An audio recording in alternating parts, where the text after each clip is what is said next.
frog in my throat. I think they'll listen. Okay. I have a frog in my throat. Okay. Good morning. Welcome to the Treasure Coast Unitarian Universalist Congregation in Stuart, Florida. Today is Sunday, January the 12th, 2025. My name is Pat Burt, and I am your worship associate today. We are a welcoming congregation. We welcome people of all gender identities, ethnicities, ages, and backgrounds. We are also on YouTube. To be put on our email list or to find out more information about us, Google tcuuc.org to find our website. Note the email link to request our online Friday newsletter. Please, at this time, silence your cell phones. Do we have any visitors who are not too shy to come up to the mic and introduce themselves? Oh, goody. Take turns. This mic. Good morning. Hi, I'm Terry Barber. I used to live in this area. My mother lived the end of her life in this area, and that introduced me to this beautiful part of Florida. I live now in the Northeast, but I come down here whenever I can, and I have a performance today. I'm a touring performing artist, and that's how I know these lovely musicians over here. So I'm here this morning just for a moment because I can't say no to Jackie Robbins. Welcome. Yeah, he's going to hum a few bars. Okay, great. Okay, anyone else brave enough to step up to the mic? Or if you're visiting, if you just want to wave your hand, we'll greet you after. How did you get by without a name tag? You just walked in, sir. Ma'am, I love it. Pat. Welcome. Well, he's come a far distance. Anyway, please feel welcome, and we're glad you're here. Any other? Okay, somebody else, I thought. Okay, well, we won't point you out. In the back row there, oh, somebody's visiting with Jim and Jay. This is Jay's Aunt Kelly. She's not shy, but she's not going up to the microphone. Aunt Kelly. She's visiting us from Hendersonville, North Carolina. Yeah. And she's helped in raising Jay somewhat. She's visiting with us for the week, and we love having her. She's my knitting coach also. Oh, welcome, Aunt Kelly. Any relation to Grace? No, probably not. Probably not. Okay. Please see your printed order of service for all kinds of things that are going on. We're starting out this new year with a bang. After the service today, immediately after, there's going to be a very, very brief congregational meeting. Am I right, Tia? Very, very brief. Our board president's going to come up here while we're all still glued to our seats.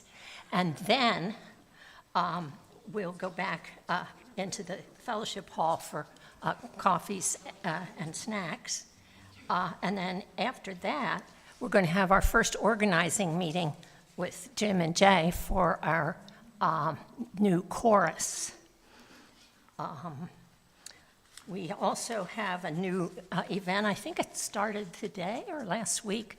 At 10 o'clock for 20 minutes, there's a silent meditation group meeting. And that's led by Karen, waving her hand there, and alternating with Ken, waving his hand over there. Ken, by the way, is in our pulpit next Sunday. Some other things that are really important coming up are it's every Thursday, the Zoom theology group that Karen leads. It's every Thursday? Every other Thursday, I'm sorry. John Moore, wave your hands, leads a literary book club discussion. Bob leads a theology book club discussion. He'll tell you more about that when that lights up again down the road a little way. First and third Tuesday of every month is a really wonderful social gathering, a brown bag picnic lunch in Popple Creek Park, just up the street at 12 noon, first and third Tuesdays. And also the third Sunday after the service of this month, starting up, is a post-election support group. So, a big thanks to those who've helped with today's service, Jackie for our music and for her invited friends who will be adding to the music, pianist Catherine Warren and singer Terry Barber. We thank also the greeters, Janet Grote and Kitty Rao, and the folks in our hospitality team in the kitchen, our stalwarts, Joanne Leone, Marguerite Gregory, and Jackie Buckley. Our tech elf is hiding in the back room here, and that is Karina Poloni. Our tech support is Rachel Valentino, wave, and our backup techs are Stan and Alistair Forrester. Stan's here. I don't know if Alistair is. There she is. He is. Thank you. Okay. And Bob MacDonald, our pastor, is in the pulpit today. And here is our prelude.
Requiem.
Talk about a tough act to follow. Thank you, Jackie. We're so grateful you have friends. Thank you, Catherine, and especially Terry. Oh my goodness. As Reverend Bob lights our chalice, hear these words from our most recent UU World magazine, a writing called A True Story by Lee Kinney. This chalice is for the living, the changing, the becoming. This chalice is for losing the script of your life, the chapters about who you are and other people's stories. This chalice is for the lost GPS that was supposed to show you how to get where they expected you to go. This chalice is for skipping the directions, coloring outside of the lines, painting not by number, but by silence in wild abandon. With a brush you made yourself from light deep within. Startling, vivid, a new voice that already knows you. Finally, a true story. Our opening words today are also from a UU resource online at the UU website, and this is part of a writing by Marielle Cleary on the acknowledgement of limitations. Knowing that we do not always line up to our best expectations of ourselves, let us in quietness seek the good within, which some call the inner light and some call a spark of the divine. Knowing that each of us has some sorrow or anxiety hidden within, let us consider in quietness how we may reach out to one another with our smiles, our hand clasps, and our encouraging words. Our first hymn today is number 38, Morning Has Broken. Stand if you're willing and able. It's 38 in hymn book. The words will also be on the wall.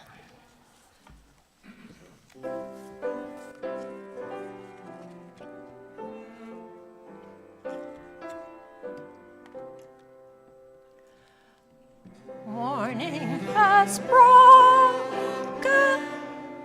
like the first morning. Redbird has spoken like the first bird. Praise for the singing, praise for the morning, praise for them springing fresh from the word. Sweet the rain's new fall, sunlight from heaven,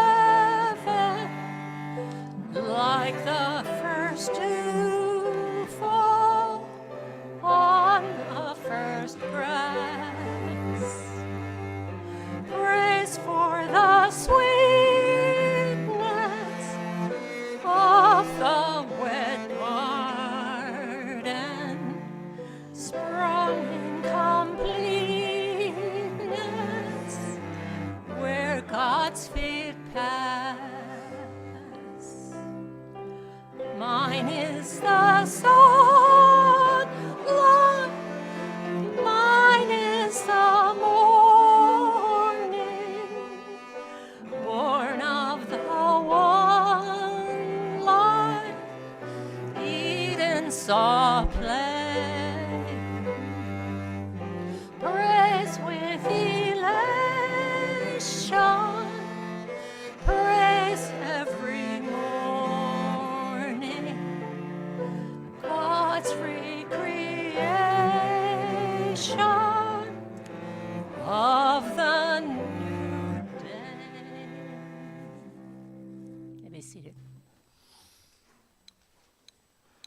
Now it's time for our affirmation. We speak the first and sing the second verse. Love is the spirit of this church, and service is its law. This is our great covenant, to dwell together in peace, to seek the truth in love, and to help one another.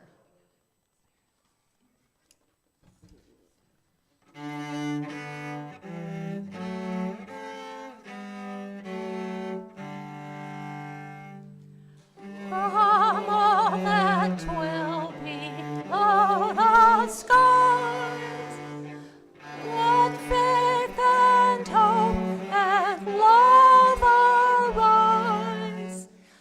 Let beauty, truth, and good be sung from every land, by every tongue.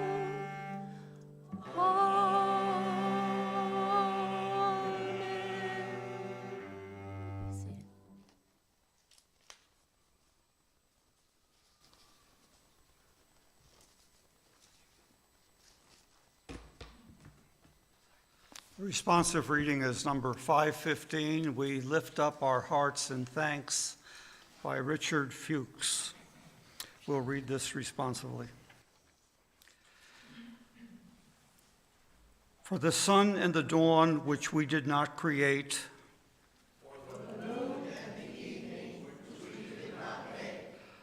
for food which we plant but cannot grow,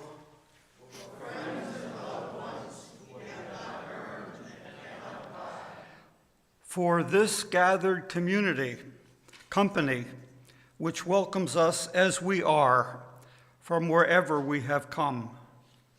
For all our free churches that keep us human and encourage us in our quest for beauty, truth, and love.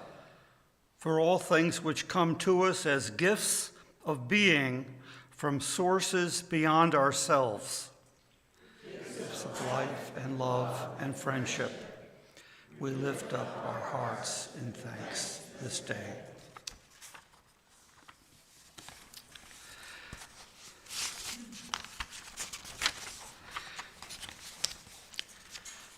And now our matters of joys, sorrows, concerns. We invite you to share yours and hope that you will know as you do you are heard and supported. We ask that they be brief and personal, not announcements. And I think I've said that enough. I don't need to say more about it. Let me begin by reporting on our dear, dear friend, Bill Falk. A number of us have been to see him this week, and Bill is struggling, and you get that picture immediately when you visit him. He's really struggling.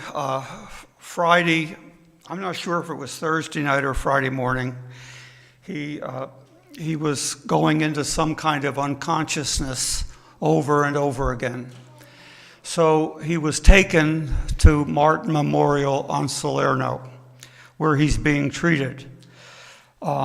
His family's all around him. They were gathered anyhow, not just because of this, but he's glad they're there now, his sons and, of course, Geraldine.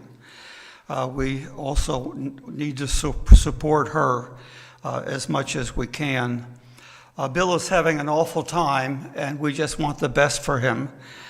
And when you see him, you feel that. I wouldn't encourage you to head for Salerno because it's a very small room and he's got his family there. He doesn't expect to be there long, but he's hoping to be there long enough because he's getting good treatment there. We certainly wish the best for our dear friend Bill Falk. Who else has a matter of joy or sorrow to share?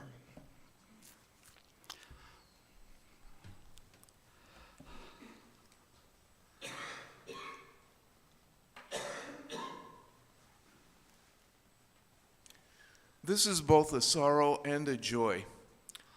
This week, my wife and I, Donna, my wife of 29 years, agreed to get a divorce. We now recognize that we've been living a sham for the last 10 to 20 years, and so much has been missing. And we now agree that we're going to accomplish this with love and accommodation to each one of us. And a great weight has been lifted from my shoulders, so it's both a joy and a sorrow. Our best wishes to both, Ken. Who else matter of joy or sorrow.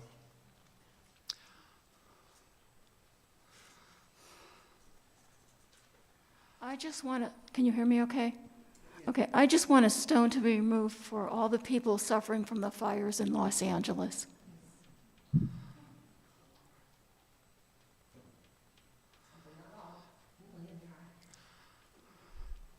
Regina.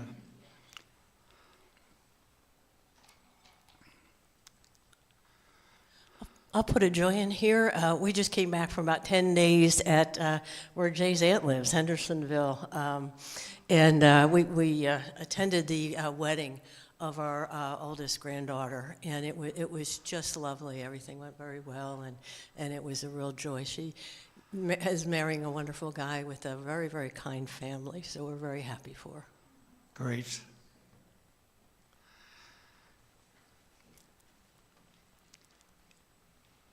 Tia is here not for announcements. No announcements. He has to remind me. Hi, I'm Tia Breeding. I'm here with two sorrows. A really dear friend, Kathy, who is also our chiropractor, went into hospice care after a 1.5 years of fighting cancer. Her bones had gotten to the point where her fingers would break, just not doing anything, and that's going to be terror. Judith says you can't hear me. Is this better? Yes. Okay. Did you hear what I said before? Okay. And the second one is my dear friend Mac, who is about to go into hospice care as well, because he is needed to. So it's a double blow this week. So as well as with Bill Falk. So.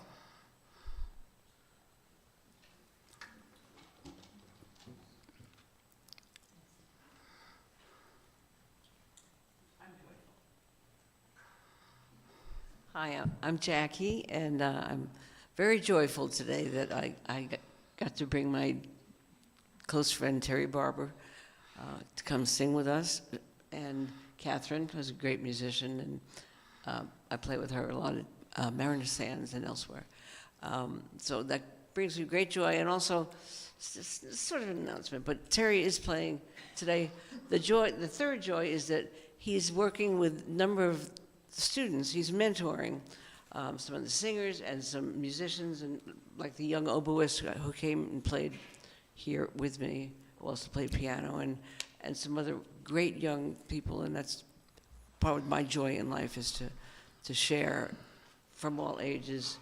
And also I feel very joyous today, so I'd like 3 rocks, please. Oh, sorry. Excuse me, Bob, it's at St. Mary's. At 3 p.m. And it's mostly featuring Terry, who is a very rare form of a singer. He's a countertenor. So as you heard earlier, we're up in the female range, but he's also full voice. It's no, he wasn't snipped at birth as they used to do to the eunuchs. In any case, the range is remarkable, and he's working with some young singers and a couple of musicians.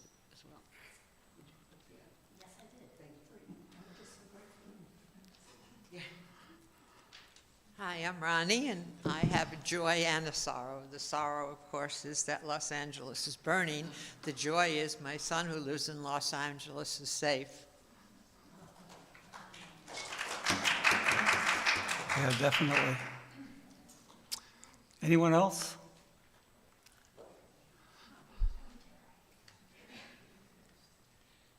I'm thankful for you giving me this platform for my warm-up this morning. But that's not the reason I wanted to come up.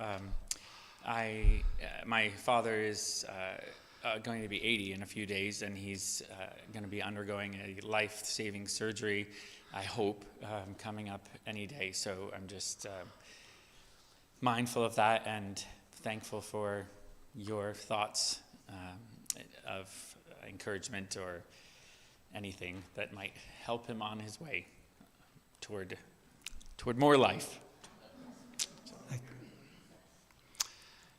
Anyone else? Well, we're always happy to hear about successful surgeries here.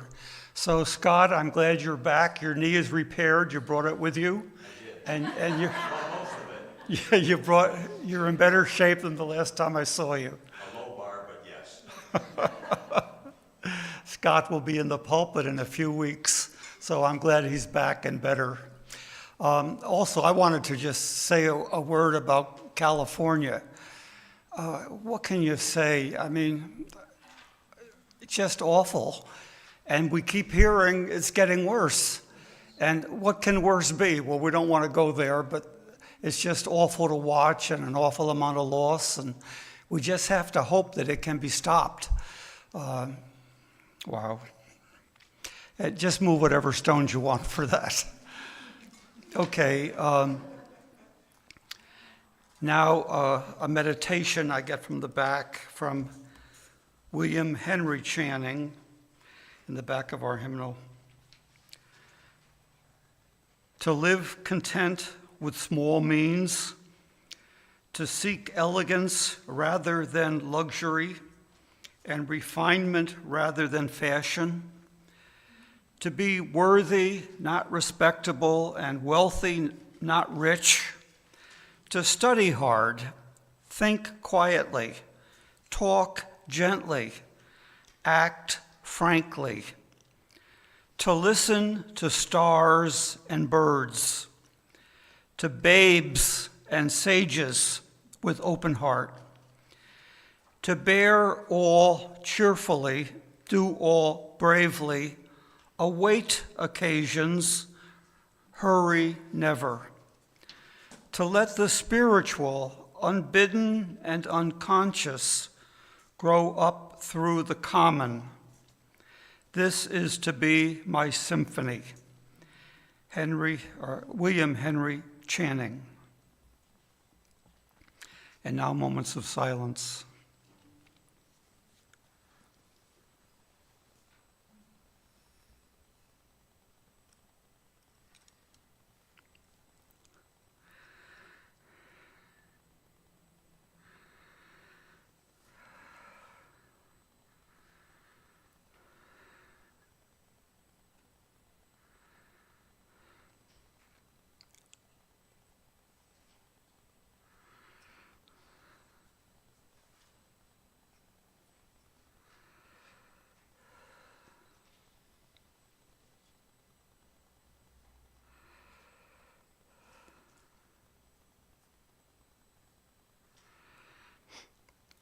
The hymn is Spirit of Life. We hum it once, we sing it once, seated or stand, whichever you prefer.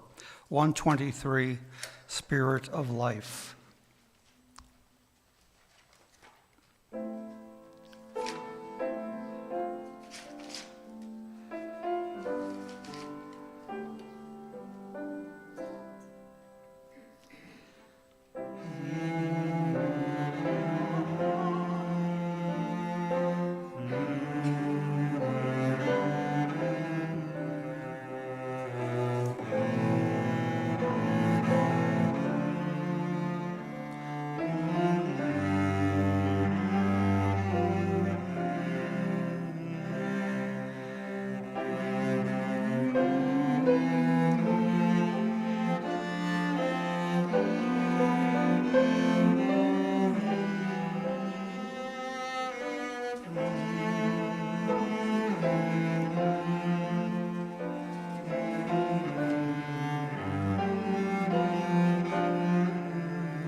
Now is the time of our morning offering.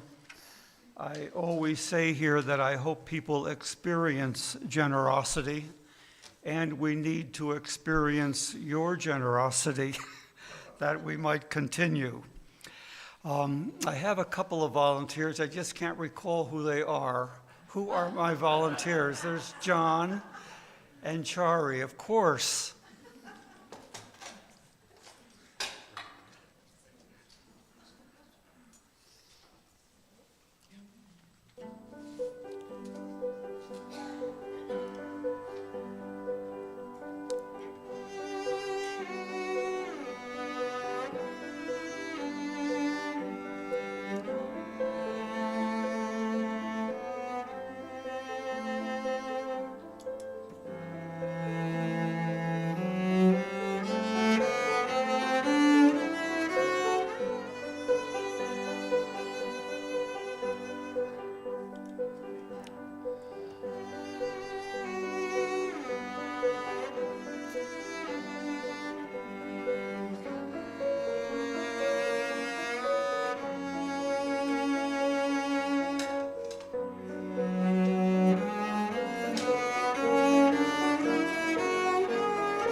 Thank you, Jackie and Catherine. I just want to mention that when we hired Jackie to play in July of 2021, when we came back into the sanctuary, we hired her on rather short notice because the pianist decided he could not continue. And here was Jackie. What we didn't know was that Jackie brings with her a wonderful Rolodex. I mean, she has a boundless Rolodex of names and talents, and we're grateful. I do want to mention some people this morning, and it does somewhat segue into my topic, which I'll try to get to and not forget. Betty O'Brien.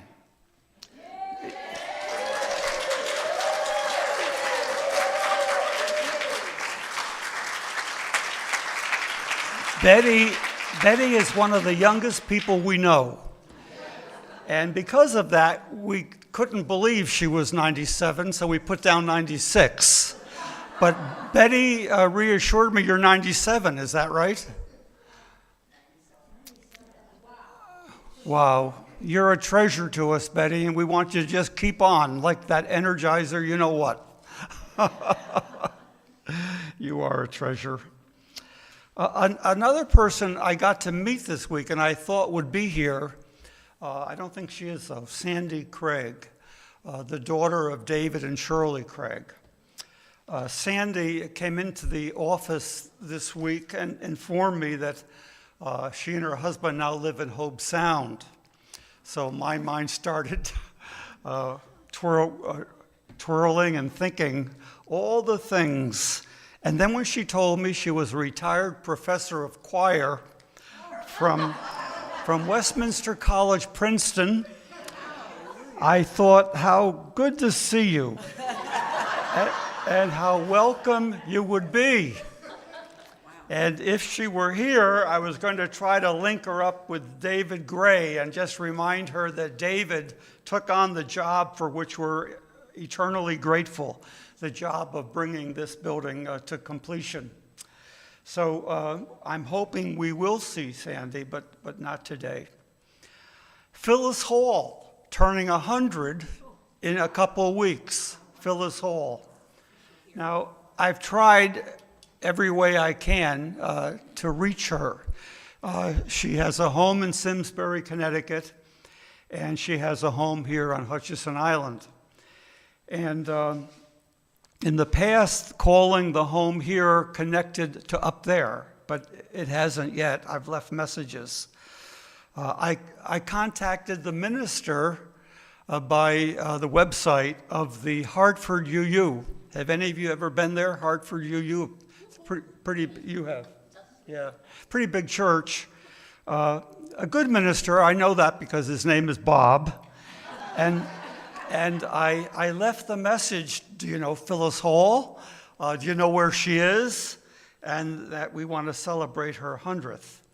So it's in a couple weeks. We know that because she was here the end of January last year and told me she expected to be back. So we will hopefully have her here and celebrate her centennial. Which leads me to this thought. If you are a senior, and particularly if you are single, we should have a contact person's number in the office. Surely you don't go away without someone who knows you knowing. I would sleep better at night if I could call that person and say, do you know where Betty is? We can't find her. Betty, the one with the big foot. Anyway, I'd like to get that going because occasionally we want to make contact, and if we can't, like parents, some of we here worry. So all of that is loosely related to my topic, what religion delivers and doesn't. I know we have people here from New York or who have been in New York, so I'm wondering, has anyone here ever been to Grossinger's in the Catskills? Grossinger's. Yeah, Grossinger's has been gone for some time. It had a day as a prominent, largely Jewish resort, as we knew it anyway. In its down times, like over the winter, it offered great deals to denominations to hold retreats there. So ministers were encouraged to come there with their spouses and have like a 4-day weekend. And the churches were urged to be sure to send them, pay for them to go there. I was thinking, you all could send me to Mar-a-Lago for like a long weekend. I would probably hear great speeches there. I might get my hands on classified material there. You know, you could consider doing that. But don't worry, if you did give me that, I wouldn't go. So many of us took up that offer at Grossinger's, and we couldn't afford as clergy families to go to the Caribbean in January, but we could afford to go to Grossinger's, especially if it was free. Now, one speaker I'll never forget was the Reverend William Sloane Coffin, Yale chaplain and activist extraordinaire. He had been born to wealth and privilege, but heard the Judeo-Christian call to prophetic ministry, truth to power, and advocated for civil rights, anti-war from Vietnam to Iraq, and early promoted gay rights. He had some voice. He said something at Grossinger's in the retreat I attended that pretty well defined religion, God, and life for me. But before that, the only personal story I know about him. While in seminary, he met, wooed, and eventually married Eva Rubinstein, the daughter of the great pianist Artur Rubinstein. Did you know him, Jackie, also? I have family members who know. Wow. So he had to be taken home. Coffin did, as a college student. He had to be taken home to meet the parents. Somehow, as I thought about this, I remembered a theological tome called Fear and Trembling. Fear and Trembling by Søren Kierkegaard, well-known Danish philosopher, theologian. I couldn't understand it, but I could feel it when I went home to meet the parents. And I suspect a few of us have had that fear and trembling. So at the introduction, the great pianist said to him, "I didn't expect my daughter to bring home a Billy Graham." To which he responded, "I didn't expect to fall in love with a daughter of Liberace."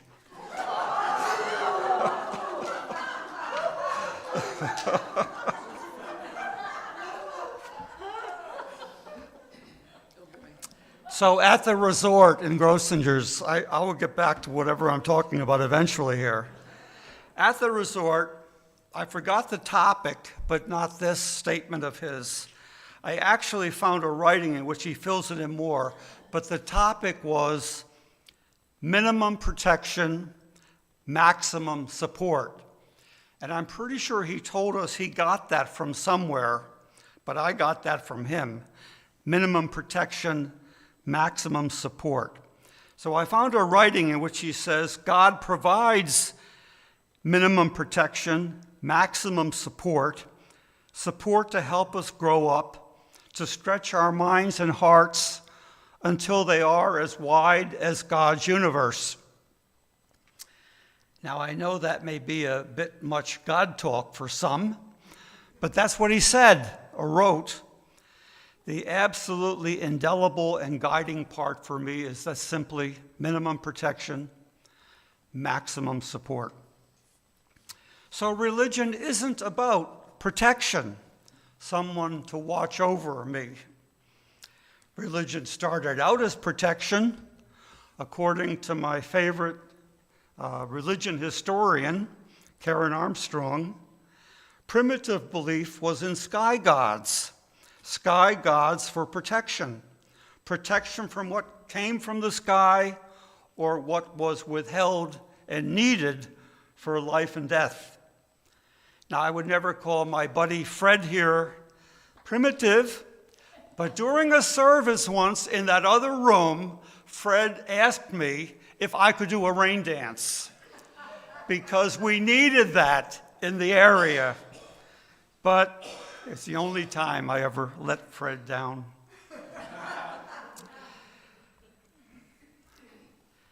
My mother wasn't at all into religion, but she taught us the bedtime prayer.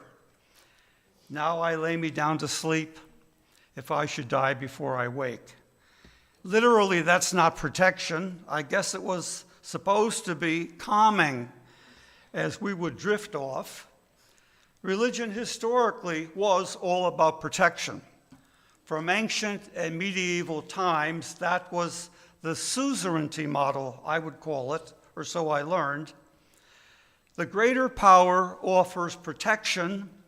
The masses, aka the underprivileged, the unpropertied, plebeians, give their loyalty and dues and taxes, and too often their lives, in protecting the greater power, aka the privileged.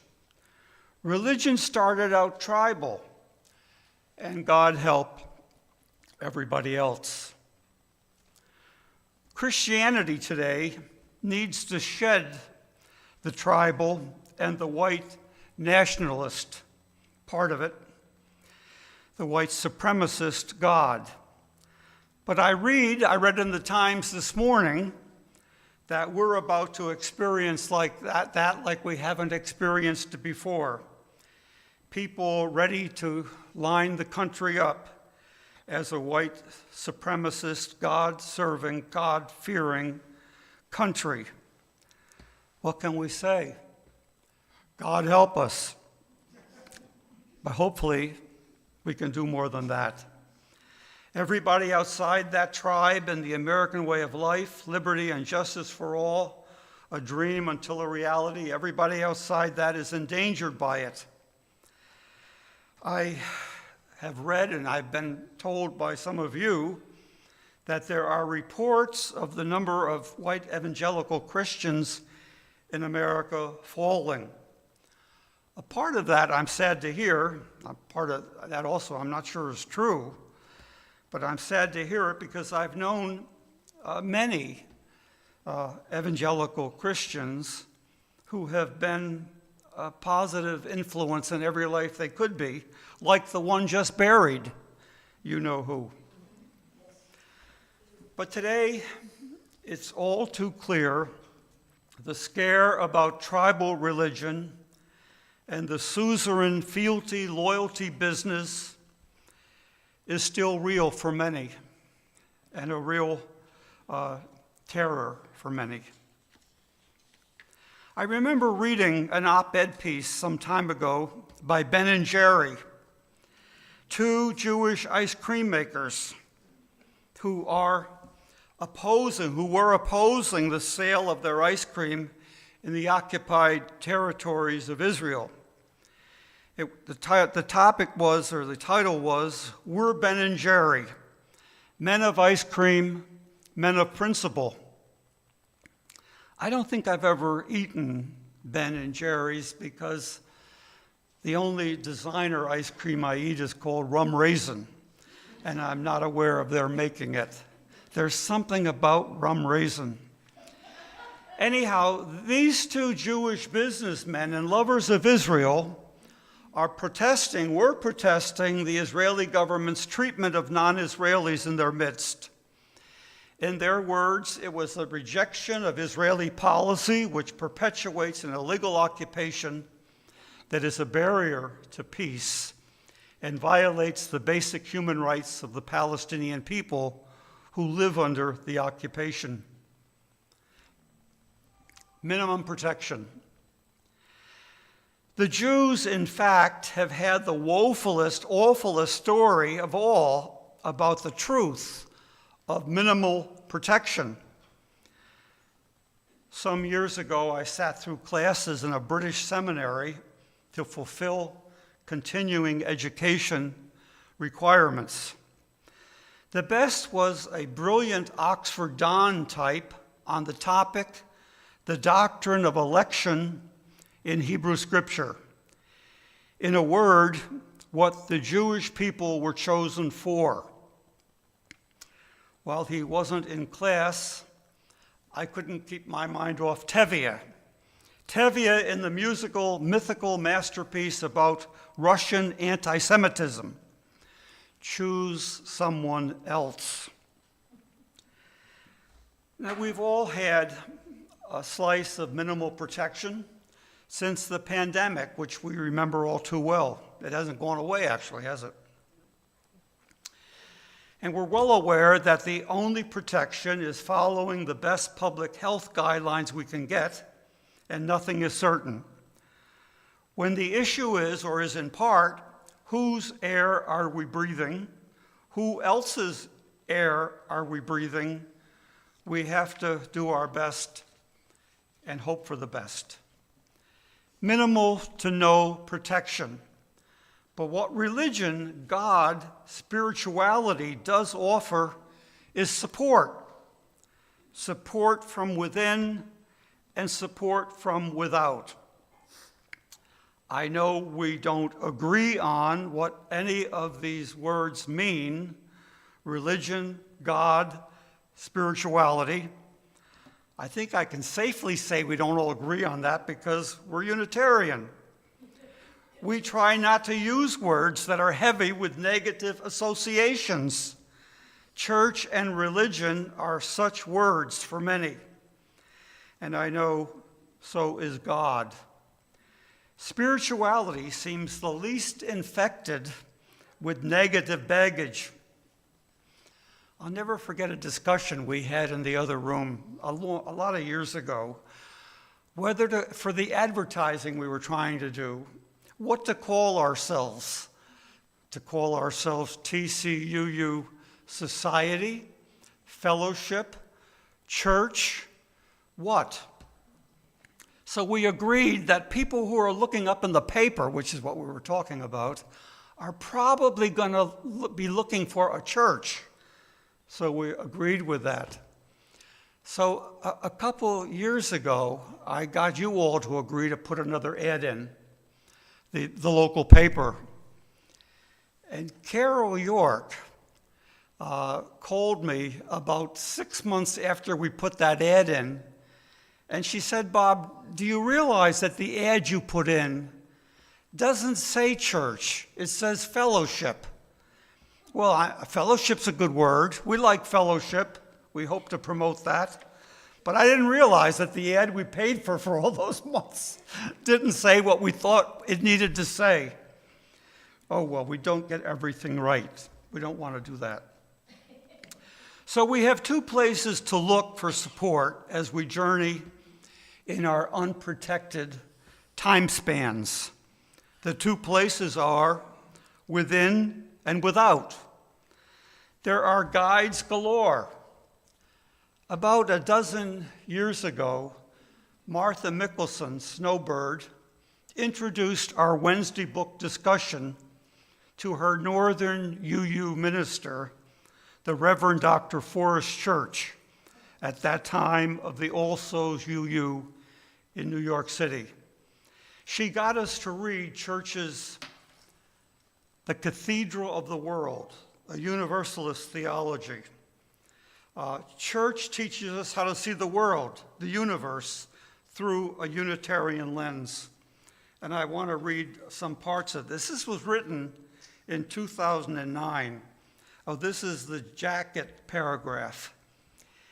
In a society in which religion has been hijacked by the religious right and ridiculed by the secular left, Forrest Church gives new voice to the power of liberal religion, open-hearted and open-minded, humble and awestruck.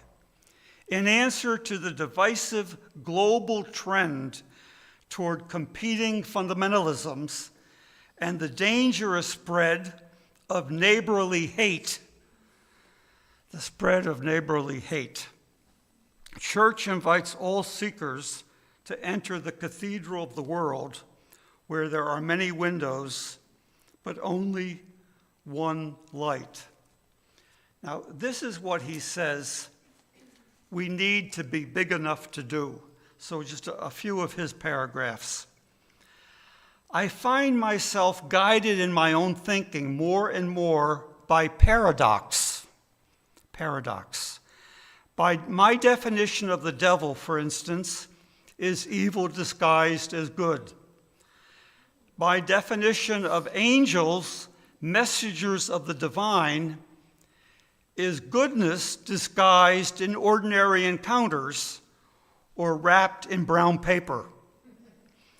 I try to be most suspicious of my finest actions, to be most wary of my most compelling thoughts, and always to try to find something redemptive in the thoughts or actions of others. Two keys to religious living are humility and openness.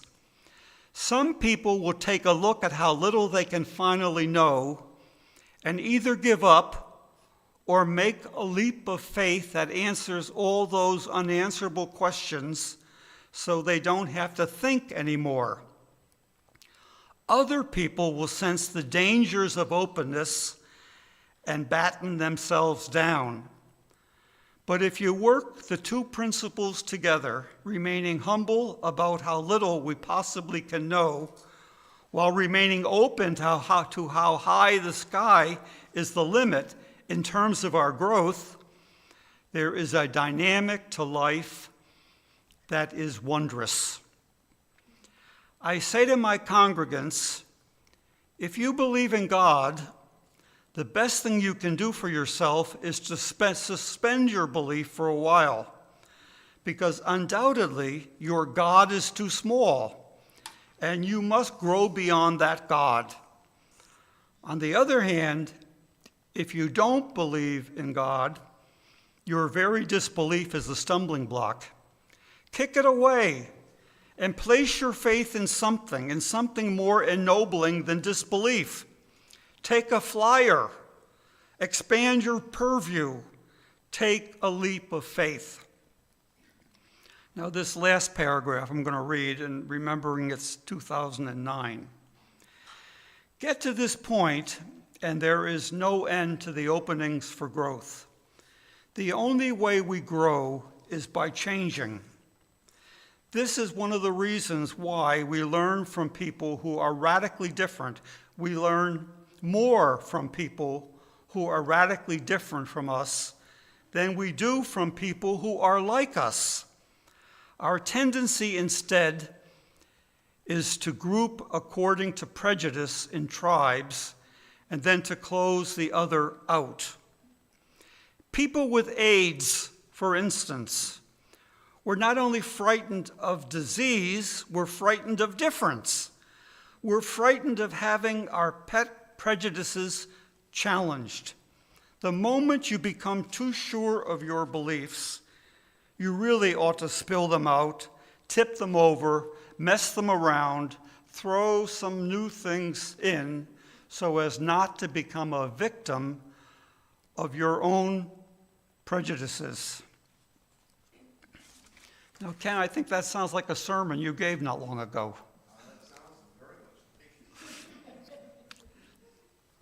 Another book title grabs me, Two Worlds Are Ours, by theologian John Macquarie. Steep reading, but I love the title, Two Worlds Are Ours.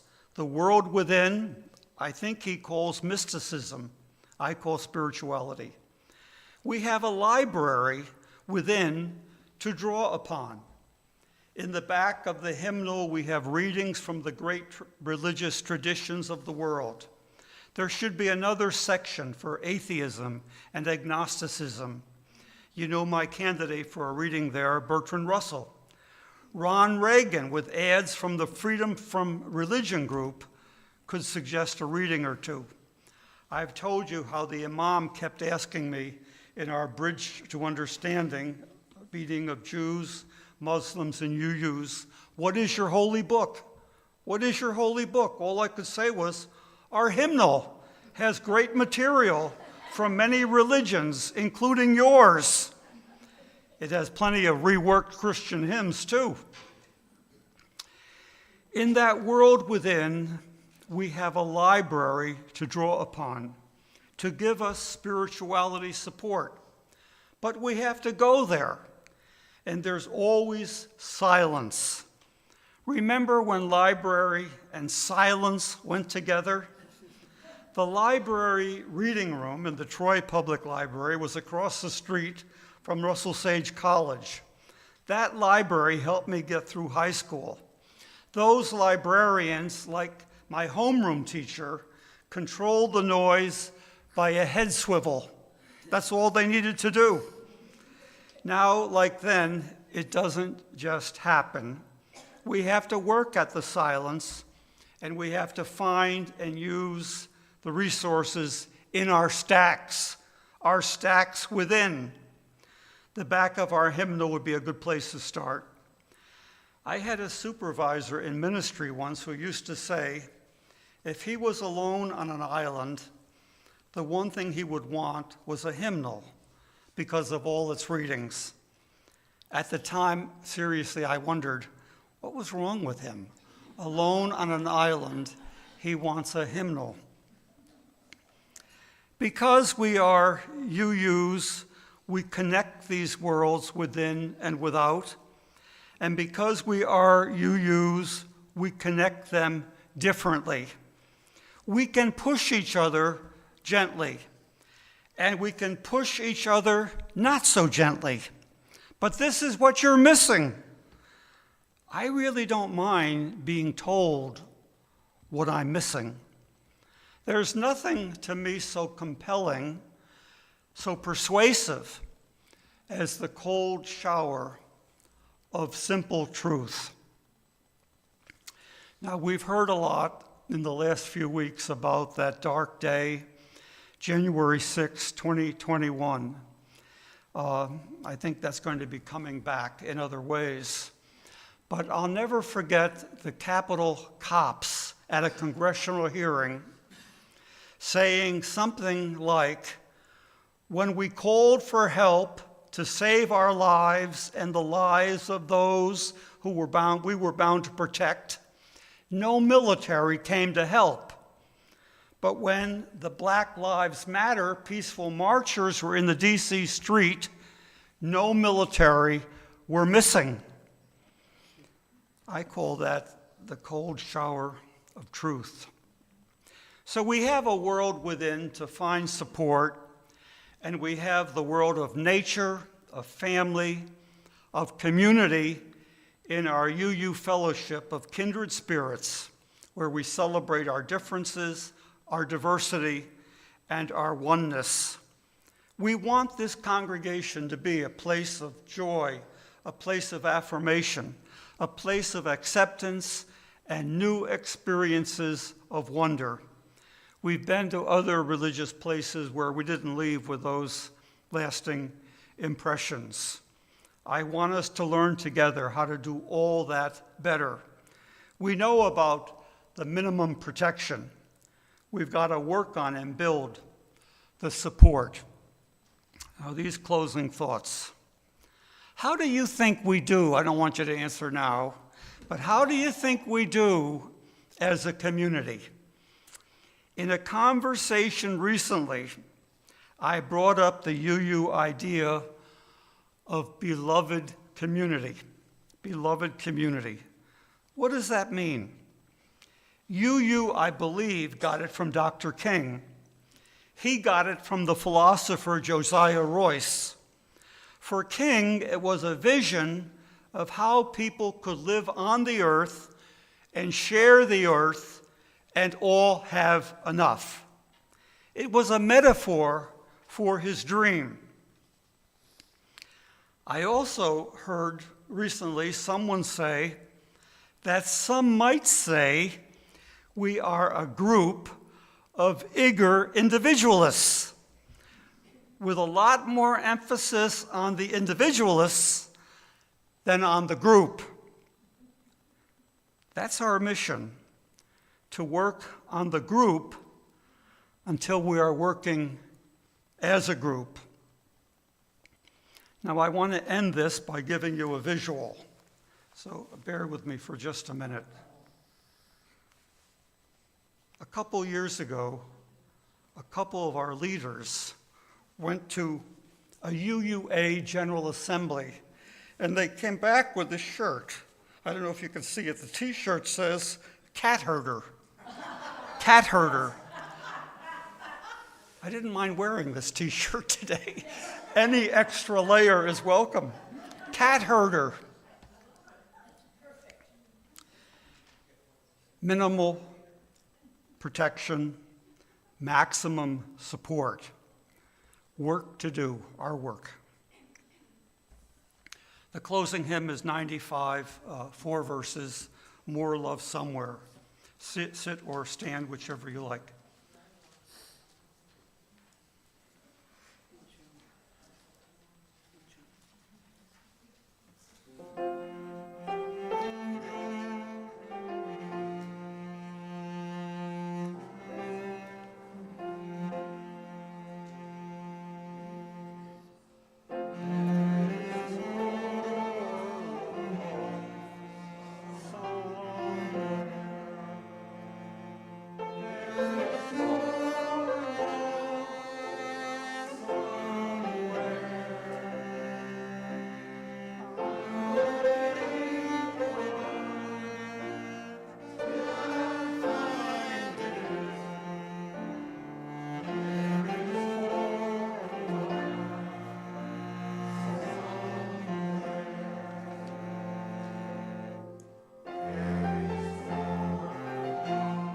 On the second verse, hope.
Please be seated. Now, before the closing words, I want to be sure we get the way we're wrapping up this right. Where's Marguerite? Okay, do we have a cake to gather on the table out there afterwards? Okay, so I think the way this ought to go is, Tia has promised to be brief. So I'll let her know when she has been brief sufficiently, and then we will all go to the table where our either 96 or 97-year-old Betty will be sung to. Is that okay? So we'll have the brief meeting, we'll go out there, and then our other activities will take place. But before that, I want to close with these parting words of William Schulz, who was the head of the UUA and the head of Amnesty International. This is his sense of the mission of the faith. This is the mission of our faith, to teach the fragile art of hospitality, to revere both the critical mind and the generous heart, to prove that diversity need not mean divisiveness, and to witness to all that we must hold the whole world in our hands. William Schulz. Our closing postlude is just that. It seems to be the mission, and it's why I'm here. And it is called "Let There Be Peace on Earth," and let it begin with me. And you may all sing along if you'll catch the words after the first time it happens. And I want to thank Catherine for sticking around and playing this with me.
first.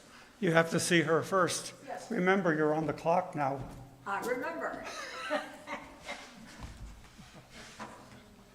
Jackie and Catherine, thank you so much. Is that ours? I think it's you, John. You want to trip on the way out.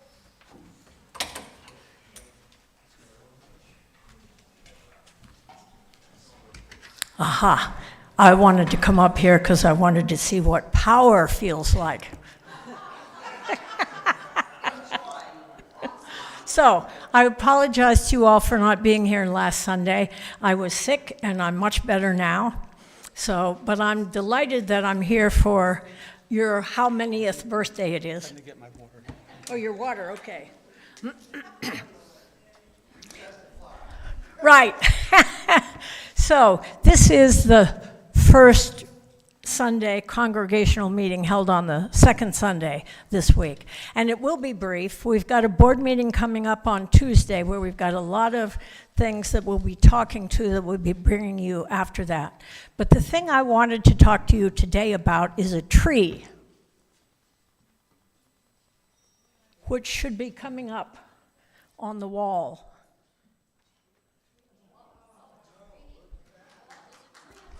There's a tree on the wall. Okay, this is a representation of how I've learned to look at our church over working with the board and you all and Bob in the last year. And it's what I'm using as a symbol for what we're doing next. The top of the tree, the flowering and the leaving and all of that is our public-facing face. That's what we see when we come here. That's what we feel. This is our service. This is Bob. This is who we are in the community. This is our community feeling. The roots down there on the bottom, that's all of us doing all the stuff that makes that happen. That tree doesn't flower unless all of us down here below do all kinds of stuff to make that happen. That's the committees. That's Marguerite in the back. That's the green team. That's Dave making sure the pavement got done and doing that. That's all the little individual things. That is also, can you see the dollar signs down there? I don't know if you can, but that's also where the money comes from to go up and make sure that we have this beautiful flowering tree. Which brings me to my next point. Coming up soon, we're going to be starting our pledge drive. I know it seems like we just did one, but our pledge drive will be coming up soon. So I'm depending on all of you to water the roots of the tree with your pledges and also with your beloved community spirit. Because in order to get our beloved community spirit, we depend on all of us to do our part. There's all kinds of individuals in this group that do things like Pam single-handedly visits all these people that are in the hospital and takes meals and things. So yes. And we have too many of those to mention, but I just happened to look back and see her. So thank you, Pam, from all of us.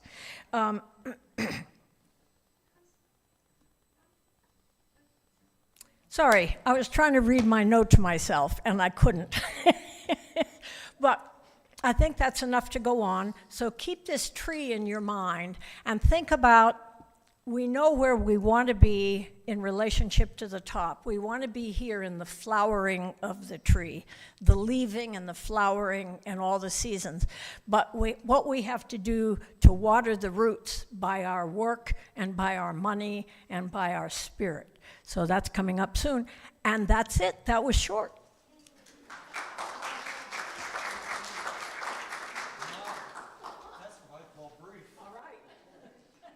Now, let's all intentionally get to around the table